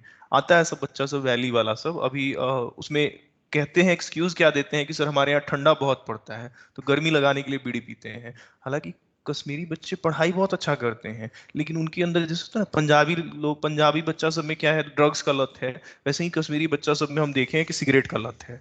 तो ये चीज आप लोग भी ऑब्जर्व किए होंगे मेरे हिसाब से। इधर देखिए, अगर मैं बताऊं तो इनका नंबर जो होता है लंग का, दो है, राइट है लंग है, लेफ्ट लंग है। राइट वाला लार्जर है, हेवियर भी है, स्मॉलर है, लाइटर है। ये सब आप खुद से पढ़ लीजिएगा, ये सब ताम झाम है। आगे बढ़ा जाए। Yes, Yes, sir. yes, अब sir. आते हैं लंग के प्रोटेक्शन पे, प्रोटेक्शन ऑफ लंग पे आते हैं। देखो तुम्हारा जो लंग है वो डबल लेयर, अच्छा कश्मीरी बच्चे ऑफेंड नहीं होंगे, कश्मीरी बच्चे पढ़ते भी बहुत हैं। जीएमसी श्रीनगर में पिछले साल कम से कम 7 से 8 बच्चे गए हैं मेरे यहाँ, उसमें कश्मीर के ज्यादातर थे, बड़े बेहतरीन बच्चे जो पढ़ने में भी बहुत अच्छे होते हैं। लेकिन होता क्या है ना कि कई बार सिचुएशंस खराब होते हैं, ऐसा नहीं है, बिहारी को तो लोग मजदूर ही कहता है, हम ऑफेंड नहीं होते, हम भी मजदूरी ही कर रहे हैं। हालांकि पढ़ाना भी, मतलब कहीं भी आप काम कर रहे हो तो वो तो काम ही है, तो उसमें क्या ही, हर स्टेट की कुछ ना कुछ ड्रॉबैक्स होते हैं। अब ड्रॉबैक्स आप अपनी कमियों को जानोगे तो आपके लिए ज्यादा अच्छा रहेगा। इधर देखिए, आपका जो लंग है वो डबल लेयर्ड प्लूरा मेम्ब्रेन से कवर्ड रहता है। प्लूरा मेम्ब्रेन ही नहीं, चारों तरफ से एक आपका रिब केज भी रहता है, जिसको आप थोरैसिक केज भी कहते हो, उसके बारे में थोड़ी देर बाद पढ़ेंगे। विसरल प्लूरा, प्रिलाइटल प्लूरा जान चुके हैं आप। सिक्रीट करता है pleural fluid, serous fluid. Shock absorber, lubricant, breathing के टाइम में दोनों प्लूरा मेम्ब्रेन स्लिप करते हैं एक दूसरे के ऊपर, और वो आसानी से जब फिसल जाते हैं तो मूवमेंट उसका पॉसिबल हो पाता है। पढ़ा दिए हैं सारा, बोलो। Yes, sir. Yes, sir. Yes, sir. अब आ जाओ आगे, जो हमें पढ़ना है एल्व्यूलाई पढ़ाते हैं, लेकिन एल्व्यूलाई पढ़ाने से पहले एक फिर से मैं फिगर पढ़ाऊंगा, रुको, फिर एल्व्यूलाई पे आएंगे। अब ना आपको जो पढ़ाना है वो चीज हम फिर से बना देते हैं आपके लिए ताकि दिक्कत ना हो। रुको, ये चीज बनाएंगे तो ज्यादा बढ़िया समझ में आएगा, चिंता नहीं करो। इसके बाद क्योंकि सब लिखना ही है।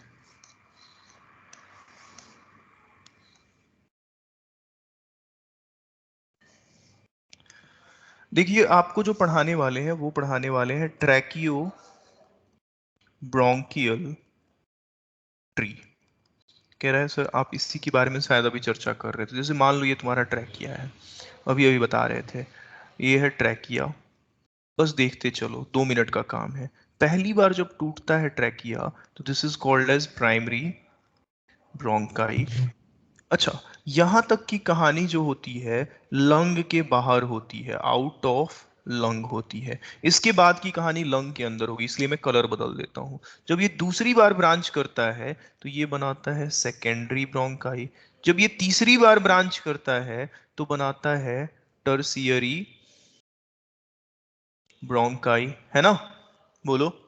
Yes, sir. Yes, sir. Yes. Tertiary bronchi के बाद इसमें जब फिर से ब्रांचिंग होती है तो बनता है ब्रोंकियोल, और ये बिल्कुल Bronchioles. शुरू का ब्रोंकियोल है। तो इसको इनिशियल कह लेते हैं। ठीक, यहाँ तक आपको इसमें कार्टिलेजेनियस सपोर्ट देखने को मिलेगा विथ फिगर अगर देखना चाहते हैं तो। ऐसे यस सर। ठीक ठीक, यही ना आपका एनसीईआरटी कह रहा था। चलिए, कह रहा है आगे ले चलो सर। देखो इसमें आगे बीच में डॉटेड लाइन का मतलब है फर्दर ब्रांचिंग होता है, खूब ब्रांचिंग होता है। खूब ब्रांचिंग के बाद आखिरी में जो ब्रोंक्यूल्स नजर आते हैं उनको कहते हैं टर्मिनल ब्रोंक्यूल। ठीक, बाद वाला ब्रोंक्यूल सब। देखिए, जो बच्चे पहली बार पढ़ रहे होंगे, इस बैच में ऐसे बच्चे भी हैं जो पहले पढ़ चुके हैं। जो पहली बार बच्चे पढ़ रहे होंगे वो यस सर नहीं कीजिएगा, नहीं समझ में आएगा तो पूछ लीजिएगा, पता चला यस सर कह रहे हैं और समझ में भी नहीं आ रहा है, समझ रहे हैं बात को, वो काम नहीं कीजिएगा। हाँ जी नहीं करना चाहिए। देखिए, ये टर्मिनल ब्रोंक्यूल के बाद ये वाला जो ट्यूब है इसको कहते हैं, ये एल्वियोलाई में जा रहा होता है, इसको कहते हैं एल्वियोलर डक्ट। अच्छा, एल्वियोलर डक्ट के बाद थोड़ा सा कहानी है। कहानी ये है कि देखिए, अब आपको समझाते हैं फिगर बना के समझाते हैं।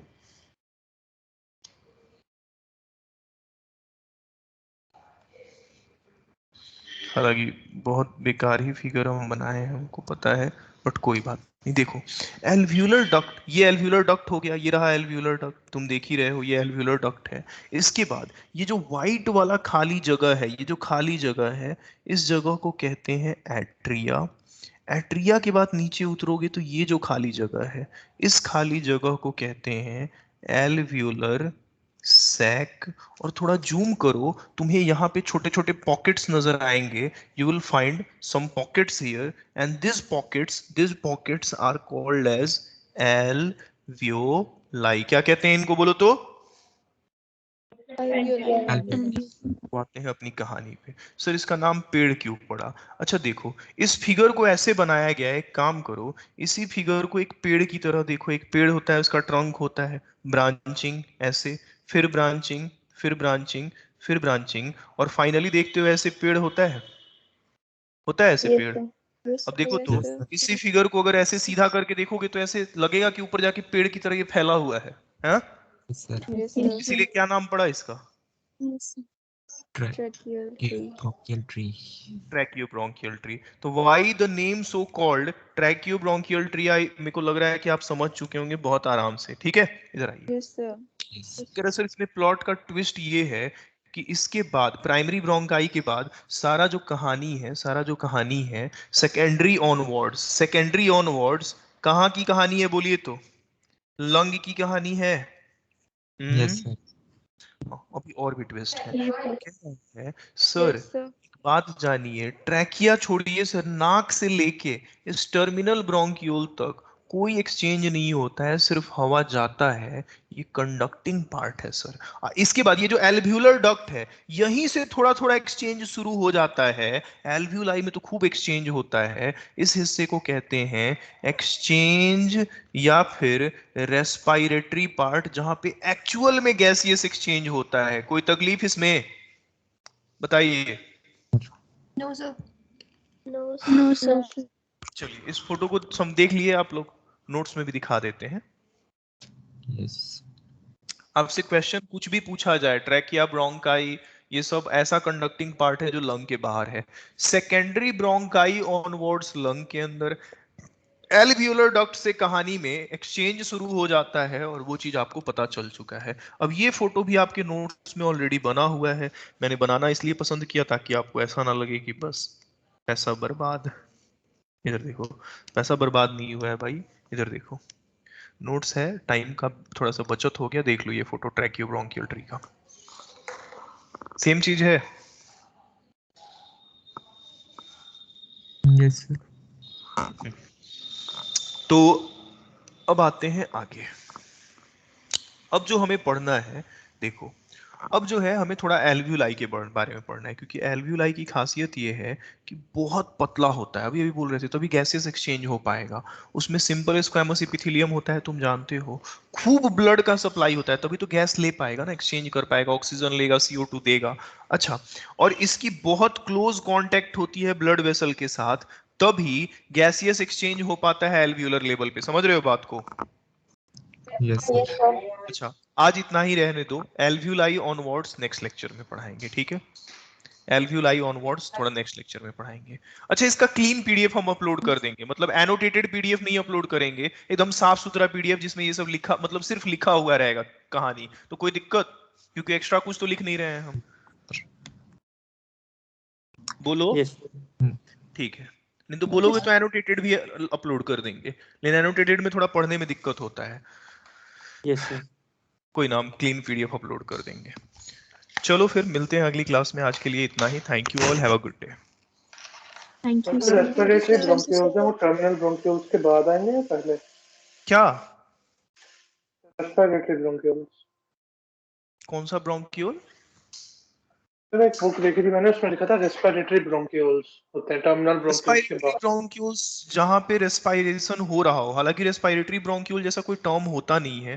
अब आपने कहाँ देखा था, एक बार मेरे पास व्हाट्सएप पे भेजिएगा ताकि मैं उसको समझने की कोशिश करूंगा। अगर रेस्पिरेटरी लिखा होगा तो प्रोबेबली वो रेस्पिरेशन के सेंस में बात किया होगा।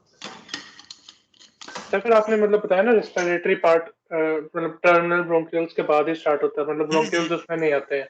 तो फिर रेस्पिरेटरी ब्रोंकियोल्स में तो फिर रेस्पिरेशन होगी, तो वो फिर तो वो ब्रोंकियोल्स का पार्ट है ना फिर। तो वही चीज तो बोले, कहाँ आपने देखा है, कौन से बुक में देखा है, एक बार भेजिएगा मेरे पास स्क्रीन, ये फोटो मेरे व्हाट्सएप पे भेजिएगा, मैं देखूंगा। ठीक है, हाँ एक बार भेजिएगा, मैं देखूंगा कि आखिर वो कहना क्या चाहता है। पीडीएफ थोड़ी देर में आप लोगों को मिल जाएगा। Thank you all, have a good day, good evening all of you. Thank you sir. Thank you all, thank you sir. Thank you all.